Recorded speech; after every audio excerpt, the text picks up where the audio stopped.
தோத்தா வீட்டுல கூட டம்ளர் வைக்கும்போது நங்குன்னு தான் வைப்பாங்க. சரி, ஜெயிச்சா தான் நல்லா வைப்பாங்க.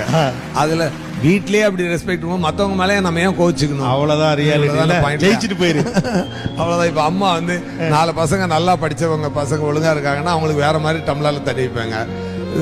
ஊதாரித்தனமா சுத்தினா இருந்தா வை பிடி அப்படின்னு தானே வைக்கிறாங்க. It doesn't mean they hate the children. நல்லா இருக்கட்டுமே அப்படின்னு சொல்றதுதான். அவ்வளவுதான் ரெஸ்பெக்ட் வீட்டுல கிடைக்கும்னா ஊர்ல எப்படி கிடைக்கும்? அதை நீங்க எப்படி எதிர்பார்க்க முடியும்? நீ மதிக்காம போயிட்டேன்னா நீ நல்லா இருந்தா மதிக்க போறான், நல்லா இல்லைன்னா மதிக்க மாட்டான். அவ்வளவுதான்.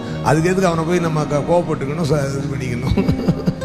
சார், நிறைய லைஃப் லெசன்ஸ்லாம் சொல்றீங்க சார். நான் நினைக்கிறது நடக்கலாம், நடக்காமலும் போகலாம். நடந்தா சந்தோஷம், நடக்கலனாலும் சந்தோஷம். பட் நடக்கிற வரைக்கும் நான் அதை அட்டன் பண்ணிக்கிட்டே இருப்பேன். அந்த இடம் என்னன்னா, கலைத்துறையில் இந்தியாவுக்கு எம்ஜிஆர். இந்தியாவுக்கு எம்ஜிஆர்.